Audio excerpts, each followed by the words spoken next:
A reading from Looking Up, A Birder's Guide to Hope Through Grief by Courtney Ellis. Take a moment and look out your window. If you wait for a few moments, you'll likely to see a bird, unless you're reading this on an airplane. What do you notice about it? Don't tell me it's just a pigeon or a sparrow or a crow.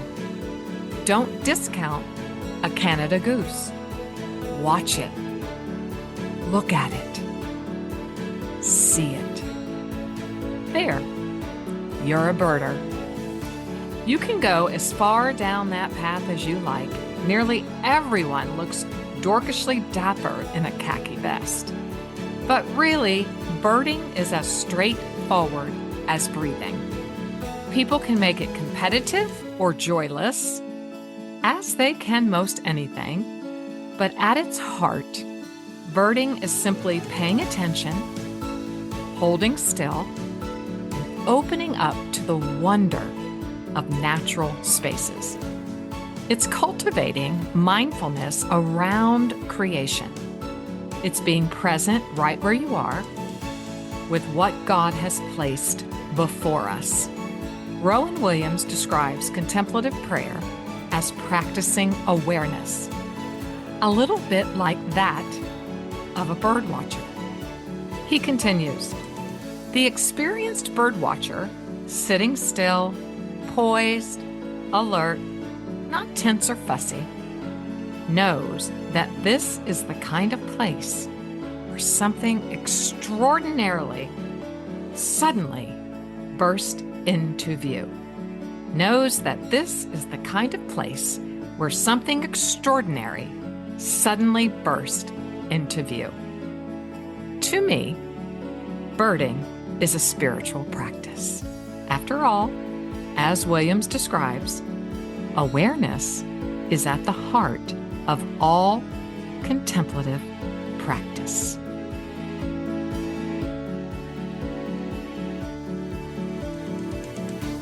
Hello, Heartlifters. Okay, you know I get excited, but today I might be just a bit more excited than usual because we have Pastor Courtney Ellis, or Courtney as we will call her, if that's okay, to the show to talk about this book that has been on my table for quite some time called Looking Up, A Birder's Guide to Hope Through Grief.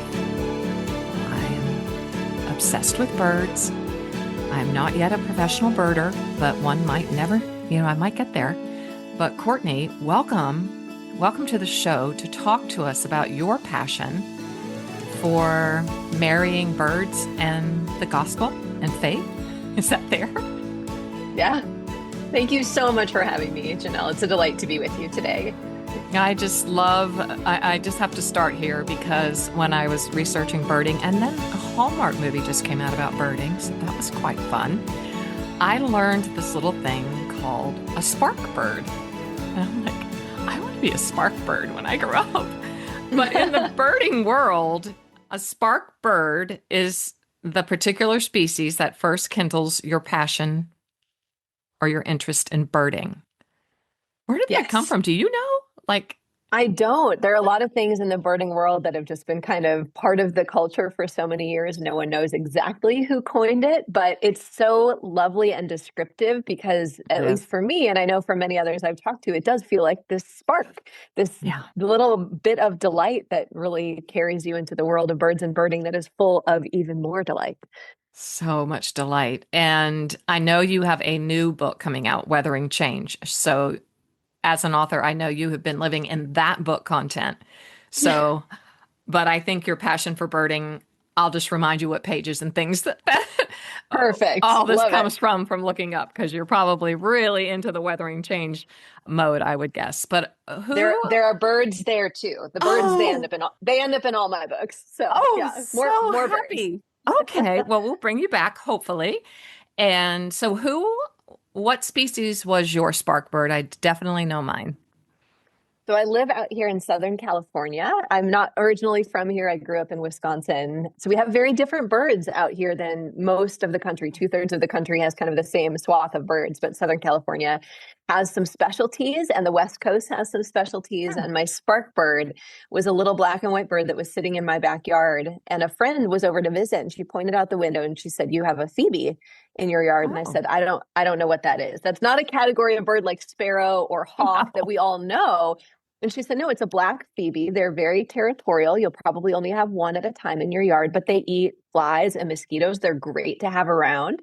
And I started watching this bird and thinking, we've been living in this house for a few years now. I've never noticed that bird. But once I saw it for the first time, I noticed it came back the next day and the day after. And I started thinking, what else haven't I noticed that's been right in front of me this whole time? Oh.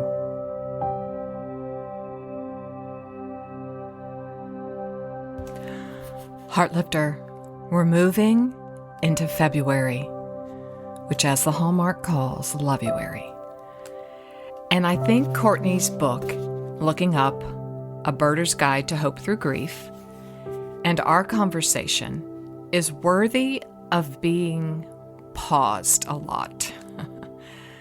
She offers us a lot of opportunities to look up in our lives in order to look inward. And that's what I want to do with my conversation with Courtney, is take our time. On page 14, she references Wendell Berry's sage advice of continuing to be joyful, though we've considered all the facts. That is the heart of looking up. In his poem, The Peace of Wild Things, he writes, "When despair for the world grows in me, and I wake in the night at the least sound, in fear of what my life and my children's lives may be, I go and lie down where the wood drake rests in his beauty on the water, and the great heron feeds. I come into the peace of wild things, who do not tax their lives with forethought of grief. I come into the presence of still water, and I feel above me the day-blind stars waiting with their light. For a time I rest in the grace of the world and am free." Courtney just said something that made me pause, and it's a question I just want you to take a few moments to consider. What else haven't I noticed that's been right in front of me this whole time? What else haven't I noticed that's been right in front of me this whole time? Take a few moments and consider your answer to that beautiful, thoughtful question. That is incredible. How do you spell that? F-E-E-B-E-E? Phoebe. Yes, it's like the character from Friends, and they're lovely. They look like they're wearing little tuxedos. They're black with a white belly. If you live farther east, there are eastern phoebes out there, and we have Say's phoebes here as well. But they're lovely. They're a type of flycatcher, which means they eat flies and other flying pests. They're great to have. I would love that with the mosquitoes for sure. Yes. I love that so much. So the phoebe. Do you give your birds names, or you just no? Every once in a while, when we have one that really stays put. We had a white rock pigeon we called Pongo for a long time because he looked like a Dalmatian. Yes, and Enneagram too. Rock pigeons are amazing. Yeah, so we called him Pongo. We don't know where Pongo went. He left us a couple years ago. But yeah, if the bird sticks around, we give it a name.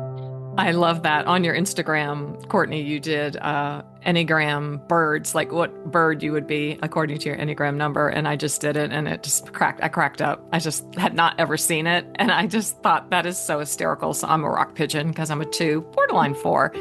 So I love that. So the rock pigeons are amazing. The world needs more rock pigeons.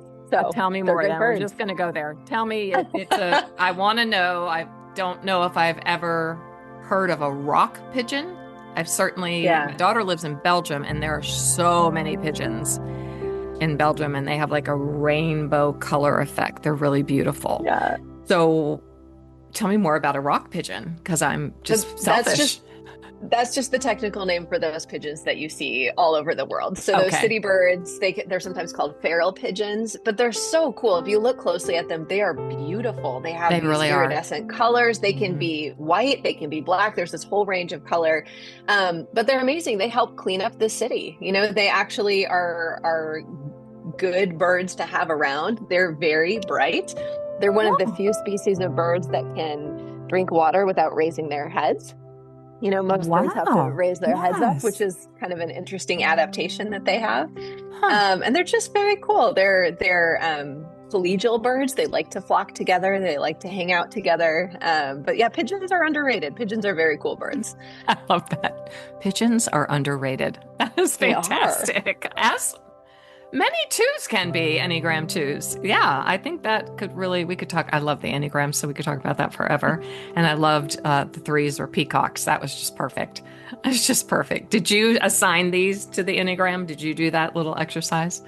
I did. It was a very, very busy week at church, and I need creative pursuits in my life to feel healthy. And there was no Okay. time, but I had a little, gaps of 2, 3 minutes here and there. And I was like, I'm gonna fiddle with bird Enneagram because that's what I I need, love it. what my soul needs this week. Yeah. I love that you need to fit in creative pursuits. It's evident in your writing and in your storytelling. So the book reads, puts my heart at rest reading your sentences. As a writing teacher for many, many years, I would always just drill home the power of one sensational sentence, right? Well, you just have a million on each page, so it's just highlight, highlight, highlight. So I appreciate your gift, and I appreciate that you are sharing it with us for sure. So early on in the book, I wanted to start with page 15. Probably will not get past page 30, but page 15, you have this short little, I'm not sure it's the whole poem, but you write, in his poem, What I Wish You'd Heard, David Wright describes his angst as a college professor when he tells his students to choose research topics they can live with for 10 weeks. Yes, as a writing teacher, I've been there. They chose the way we all do, the most for the least. Plastic bottles marked soda. So good. What he wants is to go back in time and tell them a different story. Choose something you would hate that will wake you up like a root beneath your sleeping bag when you pitched your tent at the most breathtaking spot, not the flattest. I have been there. We think we need answers, clarity, ease, comfort. Yet God is so often that root beneath our sleeping bag, waking us with an ache, inviting us to look up. That is speaking to my life right now. And I wonder why that spoke to you and how you marry that with the act and the practice of looking up. Well, David Wright is one of my favorite poets, and everyone should go check out his poetry because this is just one of many, many beautiful poems. Okay. But I love his reminder to us that often what we think we want is the simplest, is the easiest, is the most straightforward. But God often invites us into a more wandering story for our good, for our flourishing, because I've studied, I have a master's degree in English literature, and my husband is a very analytical thinker. He's a very logical person. He's a PhD in systematic theology, and he always says, Oh, my word. Why do you have to read a 400-page book to get this answer? And I said, because sometimes you really do have to read a 400-page book to get to the end. And the message of the book is God is good, or the message of the book is look for the light, or the message of the book. But you can't just say that. You need to go on this meandering journey with all of these characters. And so for me, birds have been part of that meandering journey, that God will meet me in my practice of birding. It's become one of my favorite spiritual practices, and not often with a very clear word from the Lord, but in this slow opening of my heart and opening of my soul to the deeper things of God, to listening and prayer. And I'm so grateful for it. Although in the moment, I often want to just get from point A to point B, and God says, no, we're going to wander for a bit. It is ultimately for our good.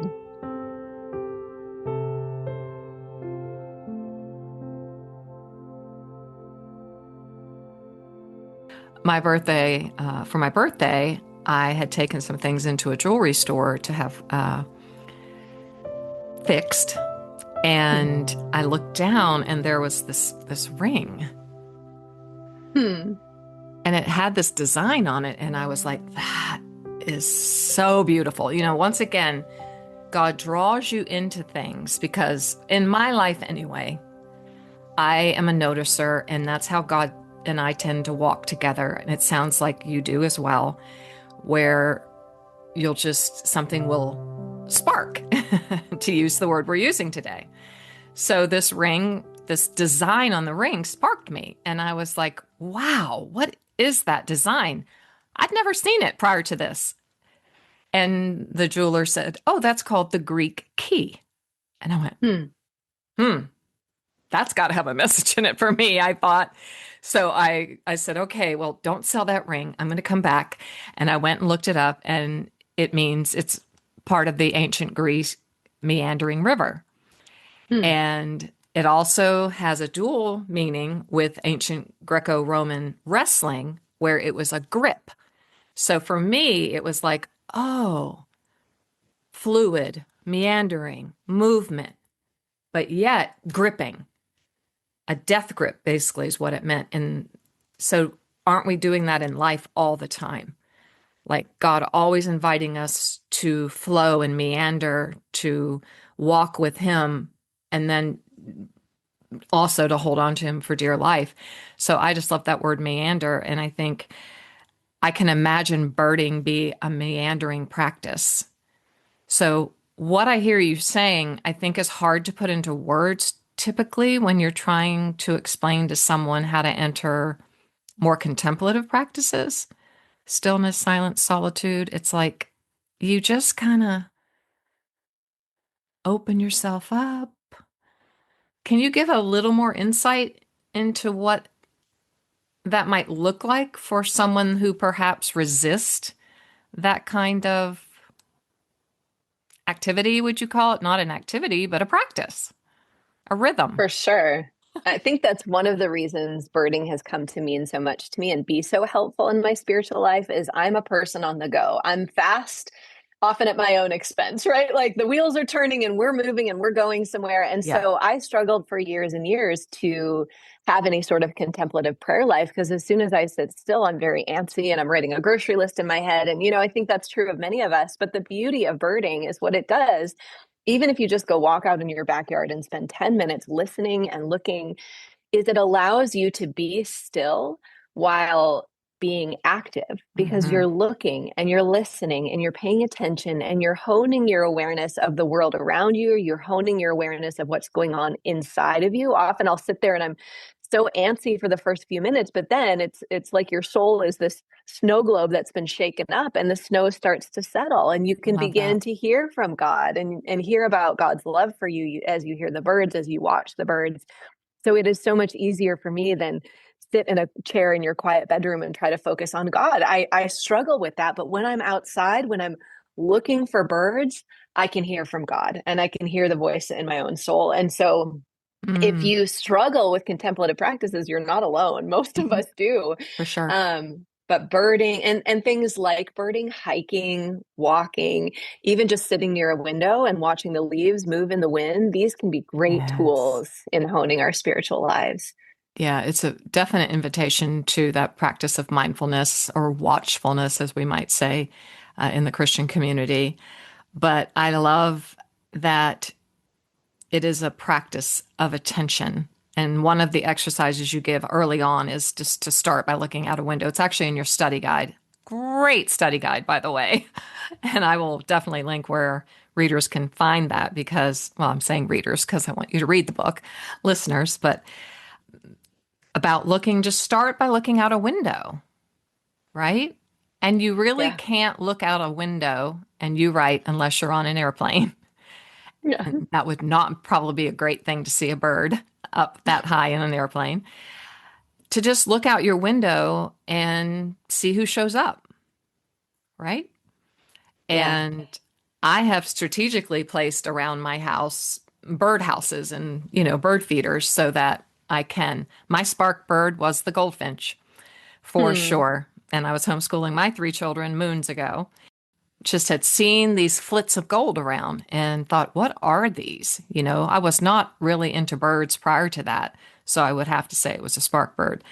And as always, we're always kind of going through some kind of hard time or trial or obstacles. And I just went to the bird store and I said, I want to attract goldfinches. And the naturalist said, you won't attract them where you live. And I said, oh, I will.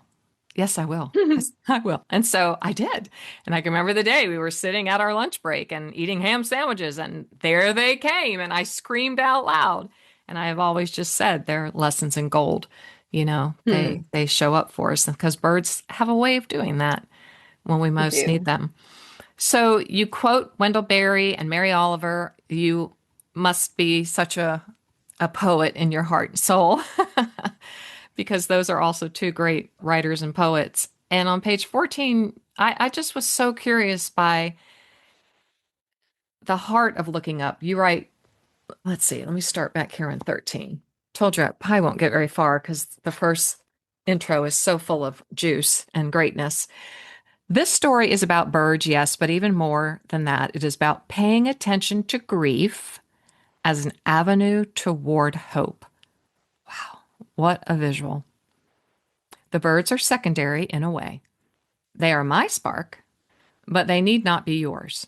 What they offer to us is a particular window into what it means, turn the page, to be human. That to be alive is to grieve, to keep being alive is to hope. It's so good, Courtney. Hmm.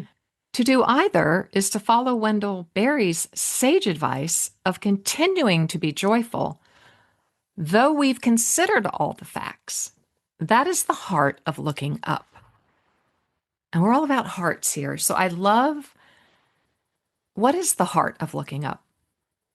What I just read? Yeah. Can you expand on Yeah. that? No, that's pretty much it. I think we don't grieve well in our culture. You're given on average 3 days off of work if for the death of a spouse, and less than that for the death of, grandparent or a sister or brother. And so we often run from grief. We're afraid of grief. We don't know how to grieve. We don't have a lot of good models for grief. No. But the frame of this book is the birds, and also the death of my grandfather, who I loved Yes. very much, who was kind of one of the catalysts for me becoming interested in nature as a child. And Hmm. the surprising thing to me, and I think the overarching frame of the book, is how much doing the work of grief and being honest about our grief and working through our grief is the pathway back to hope. Hmm. Squashing it down doesn't get us to hope. Ignoring it doesn't get us to hope. And when we can begin to talk about our grief and process our grief, we find that we're in this wonderful company of the saints of Mhm. scripture and the saints of Yeah. the church and the living saints around us, because everyone is grieving. It really Yes. is, to be alive is to grieve, but also Yes. to keep being alive and to keep doing the next thing is to hope. And so that's the frame of the book. And it just it more than any other book I've ever written, the book kind of came to me in a package, right? Like, here's the story of your grandfather, and here are the birds, and here's your own Yeah. grief walk, and the Lord Hmm. walking that road with me. So I'm very grateful. One of the surprising things of writing a book like this is folks often come to me with their own grief stories. So I've had the Yes. privilege and the joy of hearing those, of processing those, of walking with people. But I do caution authors, be careful what you write about, because you're going to spend a lot of time receiving stories on that very thing. So my next book is Yes. is about change, which is a little less Ooh. painful in its own way. But yeah, it's been No, it's but been a you're great right. journey.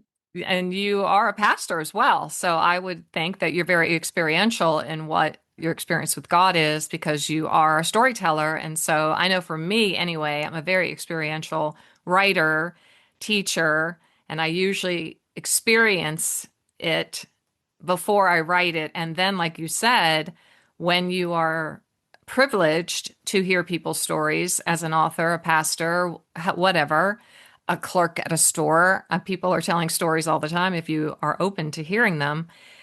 the life of a book is usually 3 years strong after it comes out. So you're going to be hearing a lot, and I believe could put a volume two out probably from hearing other people's stories about grief. So what I do hear you saying is we do this a lot in our community, knowing that we have to hold joy and sorrow at the same. We have to hold these both of these things, or we can't experience either fully. So you're telling us that while we're experiencing grief, the practice of looking up is critical in order to move all the way through grief. That's what I got from this anyway. You first got the news of your grandfather falling, if I remember reading that correctly, and you were in California, he is in Wisconsin.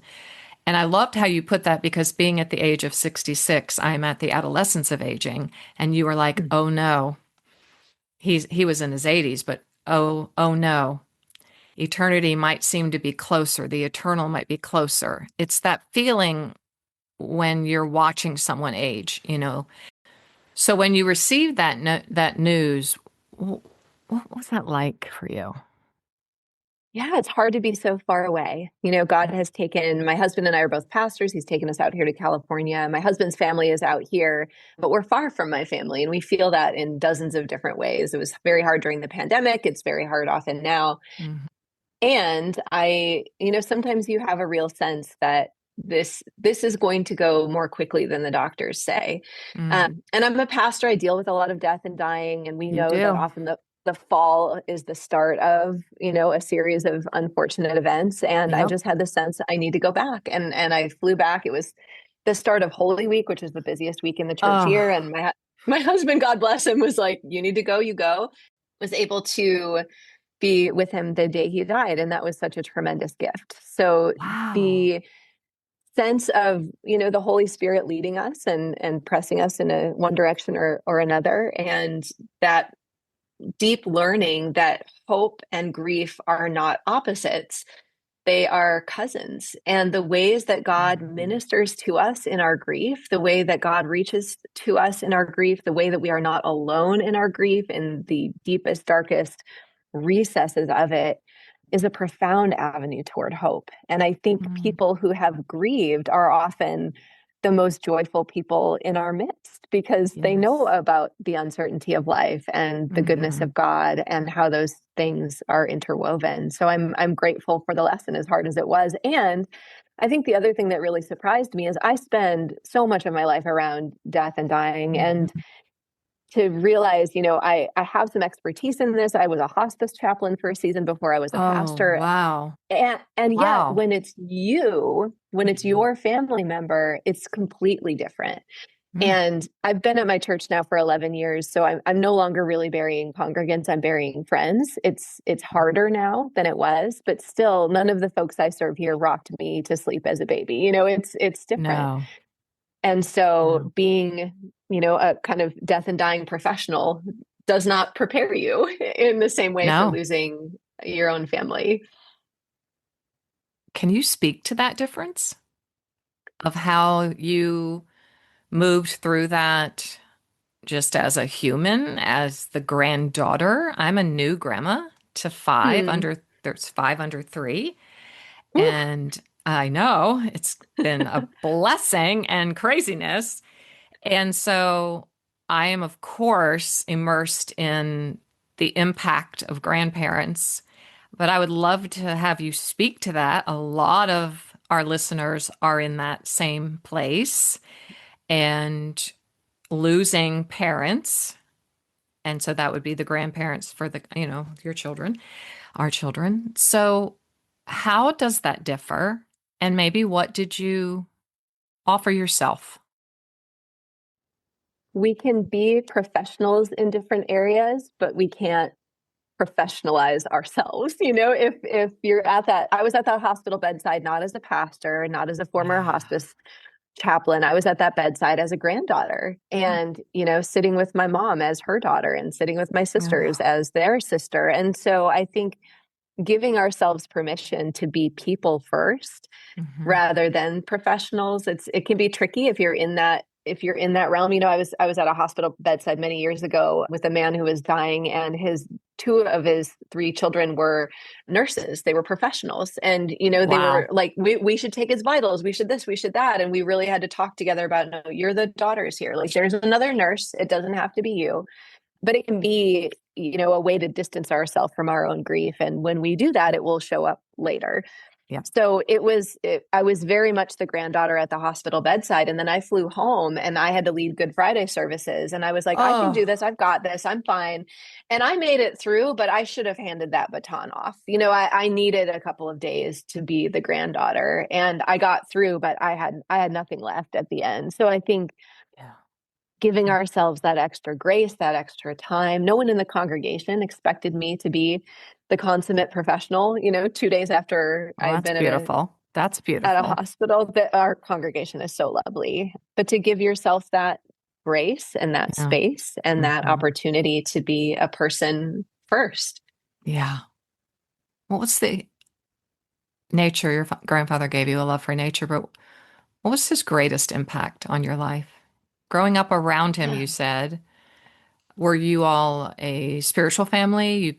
You were raised in the faith, or I was raised in the faith. My parents are deeply Christian people. My grandfather, and I really did try to capture this in the book. My grandfather was a yeah, you do complicated well. person. Yeah, He was, I love he that. was. It's not hagiography, and No. that's what we hear most often at funerals is they were always the most amazing, Yeah, whatever. And like that's not true. It's it not is honest. not. And so I think many of the things I take from him are just the beauty inherent in the ways that he really was fully himself.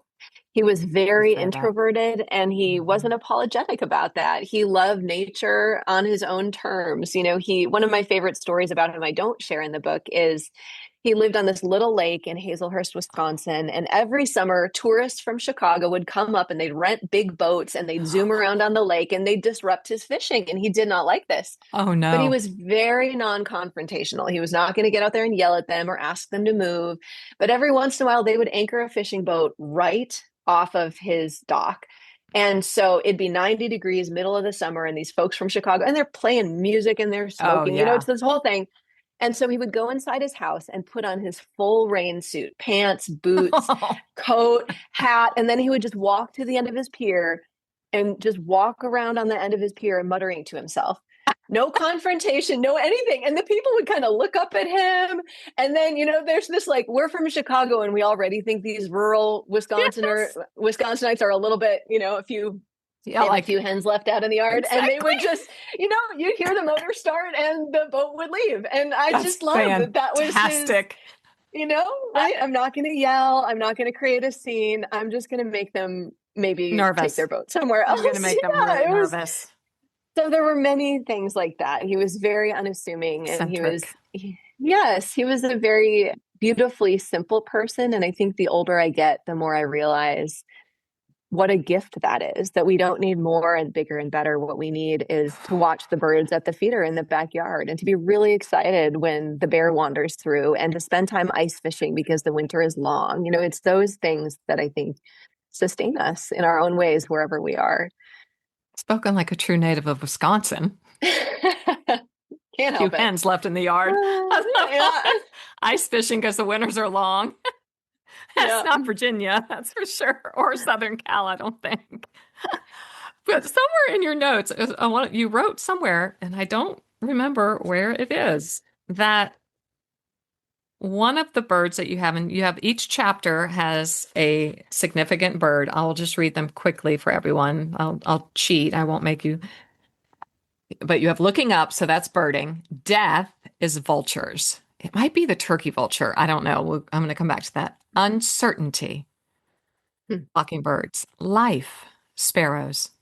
End times, owls. Dailiness, my house finch, my goldfinch. Brokenness and sin, hummingbirds. Hmm. Delight, warblers. Grief, albatrosses. Wow. Partnership, wrens. Peace, doves. Love, pelicans. Pelicans were also a spark bird for me. I wrote about them in my first book, being at the Outer Banks of North Carolina. And I mean, you're just near the beach. Pelicans are just, they're just there. Truth and beauty, corvids. I've never heard of this species, so I want to read more about that. Rest, a quail.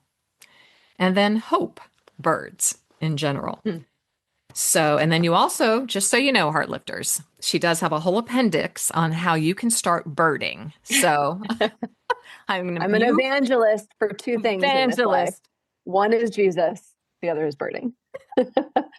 I'm in. I am so in. I am in a state where I have to learn more calm things to do in my life. So I did start forest bathing last year in our botanical gardens, but now I need even more. And my heartlifters know I'm going through some heart issues on the physical level, not on the emotional mental health. So God's taking me down to a deeper dive, it seems.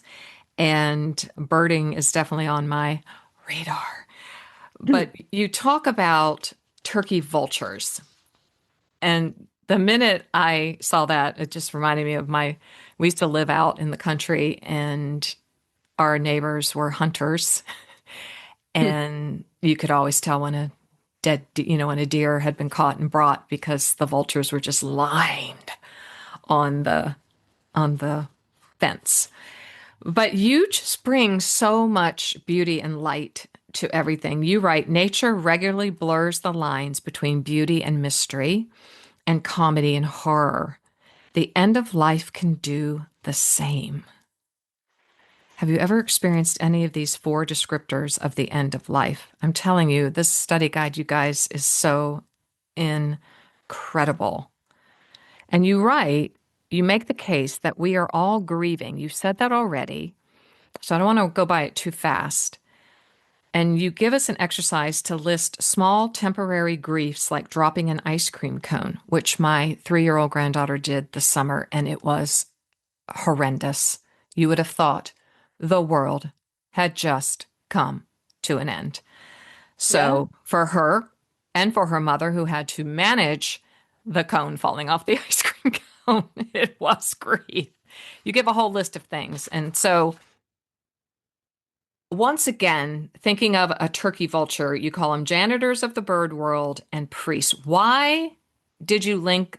I mean, there's an obvious reason why you linked the vulture to death, but how is a vulture like a priest? I love vultures. I'm a vulture apologist. Vultures are so cool. So they're changing like my priests. Whole paradigm. Yeah, they hold vigil. They are there observing the end of life, much in the way that a priest is. And vultures, despite being very big and despite being, they're birds of prey, even though they aren't birds that kill other animals, they're very gentle. They care for one another. There's a really clear pecking order when it comes to the time to clean up the forest. And they're wearing their black robes, like we do in the clergy. Yes. And I love collective names for birds. And vultures, when they're on the ground, are called awake, and vultures in a tree are called a committee. And as a Presbyterian who sits in way too many committee meetings, yes. I just, I feel can appreciate that. Exactly. I couldn't believe they were called a committee. I was like, you've got to be kidding. And then to be called awake when they're on, and wow, it's just phenomenal. Okay, so that's why they're a priest, in the sense that they hold that space around things that are dead and decaying. That's why. Yeah, and on the way to death. Often there are creatures where the vulture is the witness to their final moments, their final hours. And I think there's something beautiful there. Wow. Yeah. So with vultures, you typically, of course, will look up, but most of the time when I see them, I'm looking down, because they're usually right outside. I live across from like a estuary. So, and lots of things die, I think, over there, because there are always vultures swirling around the top, and then they come down to now I will say you are holding space and you are awake down there. I love that. On page 28, Courtney writes, "We are all grieving, every last one of us. Many griefs are temporary or small. The ice cream cone that topples to the ground, the library book we hoped to check out that's missing from the shelves, the party we weren't invited to attend. A sigh, a roll of the eyes, perhaps a tear, and we're on our way once again. Other griefs unmoor us forever. The death of a best friend or a spouse, the unthinkable death of a child. The grief of disillusionment, divorce, feeling unsafe or unseen at home. The grief of never knowing our father or mother or of living as a refugee. Each of us carries myriad unseen griefs within us. We are a people of grief, marked by aches and wounds and loss and tragedy.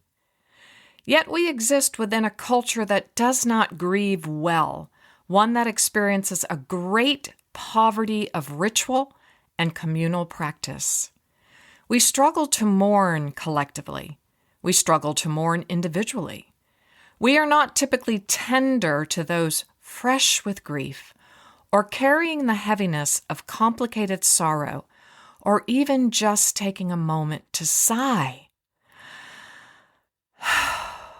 over the dropped ice cream cone, its cold sweetness pooling into the grass or the hot cement, as it was this summer for my granddaughter, its flavor so anticipated, so desired, that we could almost already taste it soaking over our tongue.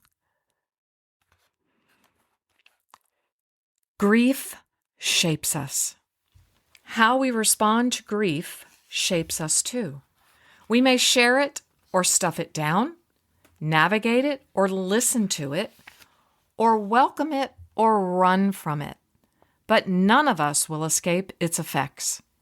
Grief is like water in a cup, filled up to the brim. If we set that cup gently on a shelf, little by little, the water will evaporate. There may be days we can take a sip or two and discover it isn't all bitterness.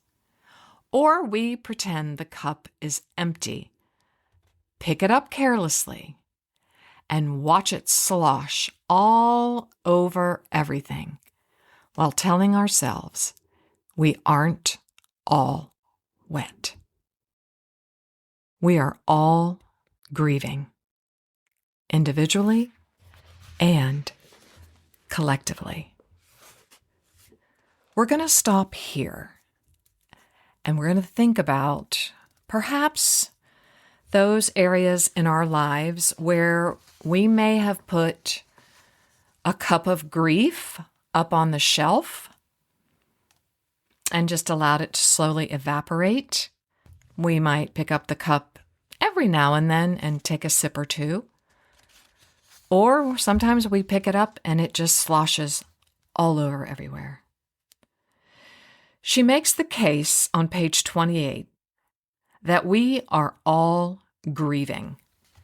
She lists small temporary griefs like dropping an ice cream cone, failing to find a library book that's missing from the library, or not receiving an invitation to a party. Then she lists bigger griefs: disillusionment, divorce, fearing our safety, losing someone we love to death. What is one small thing that you are grieving today? What big thing are you grieving? And how has this grief shaped you? I love this exercise so much that I just want to pause and I want to end this part of my discussion with Courtney so that we can take some time to make it personal, to make it formative, and to make it into some form of practice that we can take into this year. We're just beginning this new year. We've talked about letting go of fawning, letting go of failures and letting go of the familiar, the comfortable, the easy path. So today I'm inviting myself, of course, always, and inviting you. Is there a grief that is ready for you to let go? It's time. I close with these words by the brilliant Mary Oliver. Heavy. That time I thought I could not go any closer to grief without dying, I went closer, and I did not die. Surely God had his hand in this, as well as friends. Still, I was bent, and my laughter, as the poet said, was nowhere to be found. Then said my friend Daniel, brave even among lions, "It is not the weight you carry, but how you carry it. It is not the weight you carry, but how you carry it. Books, bricks, grief. It's all in the way you embrace it, balance it, carry it when you cannot, and would not put it down." So I went practicing. Have you noticed? Have you heard the laughter that comes, now and again, out of my startled mouth? How I linger to admire the things of this world that are kind, and maybe also troubled, roses in the wind, the sea geese on the steep waves, a love to which there is no reply. It is not the weight you carry, Heartlifter, but how you carry it. Books, bricks, grief, it's all in the way you embrace it, balance it, carry it when you cannot, and would not put it down. So I went practicing. Have you noticed?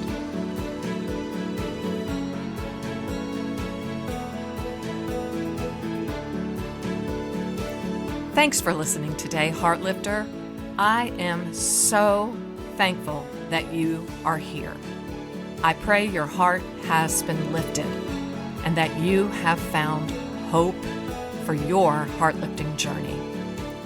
All Lovuary, I want to end each episode with the beautiful words penned in the book of Ecclesiastes, chapter 4, verses 9 through 12 in the Living Bible. Two can accomplish more than twice as much as one, for the results can be much better. If one falls, the other pulls him up. But if a man falls when he is alone, he's in trouble. And one standing alone can be attacked and defeated. But two can stand back to back and conquer. Three is even better, for a triple braided cord is not easily broken. That's the deal, Heartlifter. You, me, and God, a powerful triple braided cord. I am confident of one thing. When we stand back to back, shoulder to shoulder, heart to heart, hand in hand, we will conquer. And it will be beautiful. So please join me. Join the Heartlift Central community over on Substack at Heartlift Central.